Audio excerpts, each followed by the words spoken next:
Tori Simpson, and the topic I will be discussing in this speech is gentrification. Gentrification is the process of where poor urban areas are invaded by wealthier people to help improve their community's housing and attract new businesses while displacing the current residents. According to ABC 7 News, cities like Atlanta, Washington, D.C., San Francisco, and Oakland are considered one of the most intensely gentrified areas in the United States.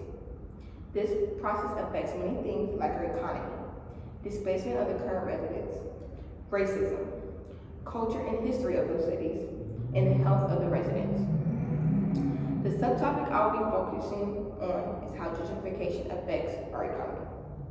Public, private, and nonprofit sector leaders have the opportunity to implement strategies that give residents a chance to benefit from increased investment in their communities, and even be a part of taking place in some of that change.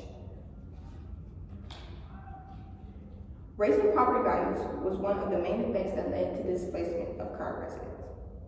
An article written by Emily Chong, and that was published to Georgetown Law, showed research on how property prices increased, which forced the landlords to raise the prices that low-income residents couldn't afford.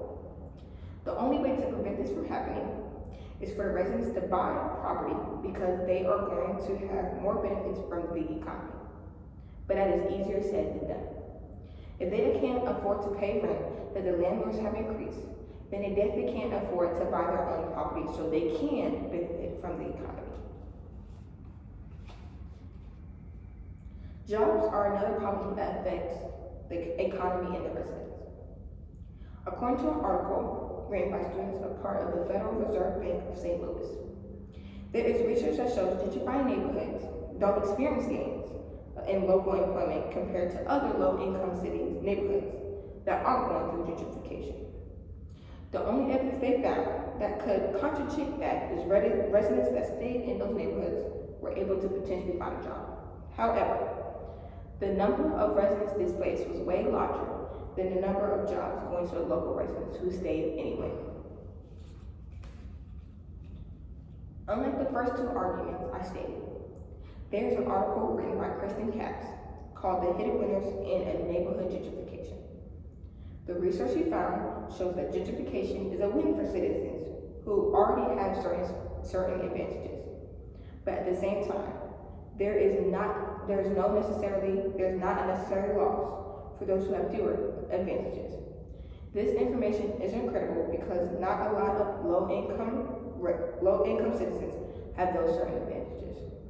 That goes back to many people's belief that gentrification doesn't help anything at all.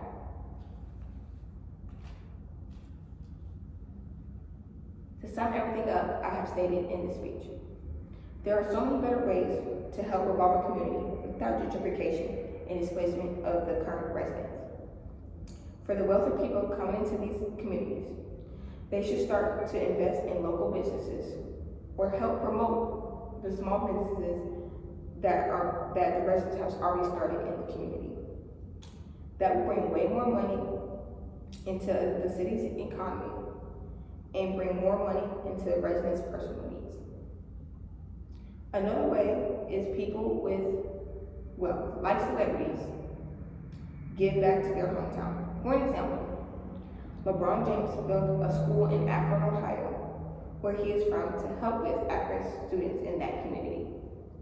He didn't have to gentrify or displace the current residents in order to contribute to the school system.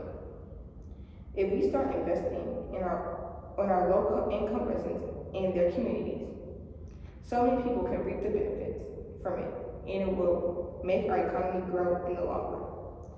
These are just a few examples in ways that we can start a solution instead of gentrification. We can use these strategies to help revolve and help our communities in the long run. Thank you.